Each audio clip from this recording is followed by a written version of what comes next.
harcelés, violés, voilà les mots inadmissibles que le corps scolaire béninoise ne cesse d'enregistrer à chaque année scolaire, qui manifestement moins sensible aux acteurs en charge de l'éducation nationale, que ce soit du côté du public comme privé, depuis l'enracinement de l'ancienne école vers la nouvelle, et qui malheureusement prend de l'ampleur de nos jours par certains enseignants psychologiquement et mentalement déséquilibrés, au regard de l'environnement dont ils ne sont pas vraisemblablement les bienvenus. Je voudrais dire d'entrée de jeu que de tout temps, le viol a toujours existé en milieu scolaire.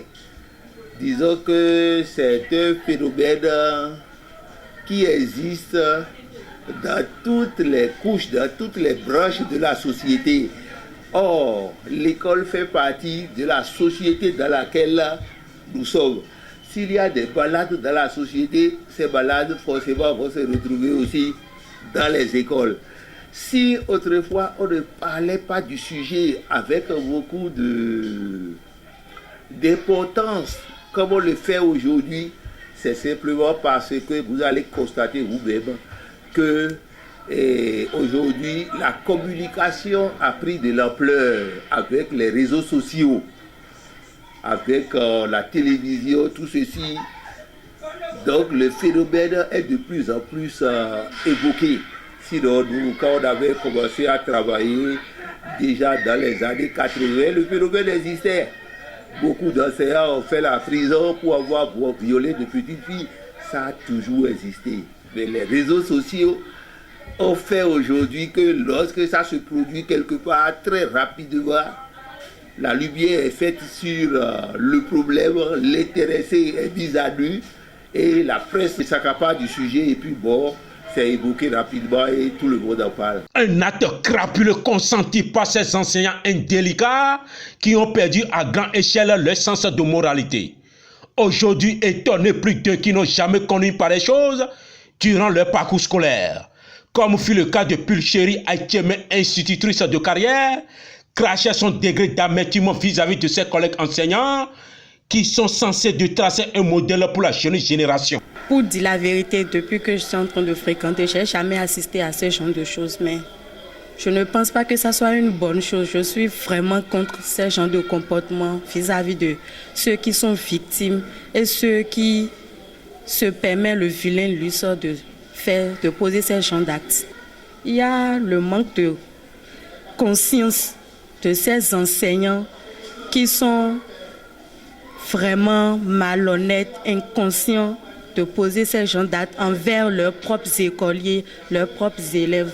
Aujourd'hui, dénoncer tout azimut sans pouvoir identifier le mal depuis sa racine, c'est ce à quoi cet intellectuel de haut rang et responsable des corps privés va essayer de nous faire savoir. Si on veut recruter des enseignants, il n'y a pas de test psychologique pour pouvoir les recruter, savoir que tel est un violeur ou bien un pédophile. Il n'y a pas cela. On va recruter l'enseignant sur la base de ses compétences, sur ce qu'il sait faire, mais pas sur, sa moralité. Tout le sujet est là aujourd'hui et il est difficile, même en face de psychologue, il est difficile de savoir si tel est pédophile ou violeur ou tout ce que vous voulez. Si bien que le phénomène ne cesse de prendre de l'ampleur. Une situation malheureusement qui déshonore l'image du corps enseignant, quel que soit son rang. Chagriné de voir répéter cet acte ignominieux de la part de ses collègues, Pulchérie demande le concours de l'État central à nettoyer les centres éducatifs de ces déchets nauséabonds qui polluent l'atmosphère intellectuelle du quartier latin de l'Afrique. Ce que le gouvernement peut faire, si il peut y avoir de contrôle dans les écoles, dans les collèges, ça serait bon, de contrôle 1 mois, 2 mois. Une chose est de faire sanctionner par les tests en vigueur qui réprimandent ces gens d'actes incorrects. Et l'autre chose est d'anticiper et de finir d'en parler à jamais, si et seulement si tous les vrais acteurs contribuent réellement à l'éradication de ce fléau qui ne fait que porter en l'enseignant à chaque rentrée scolaire la casquette des divorcés sociaux. Ce qui normalement ne devrait pas l'être. De plus en plus dans nos écoles, les responsables doivent faire en sorte que tous les enseignants qui ont des comportements déviants, puisque ça c'est des comportements déviants, on les appelle, on puisse les surveiller, les identifier, les dénoncer à temps pour mettre nos petites filles et nos petits garçons même aussi à l'abri de ce fléau. Face à cette désinvolture saisonnière, les apprenants majoritairement victimes de cet acte interpellent le chef de l'État à trancher sans demi-mesure.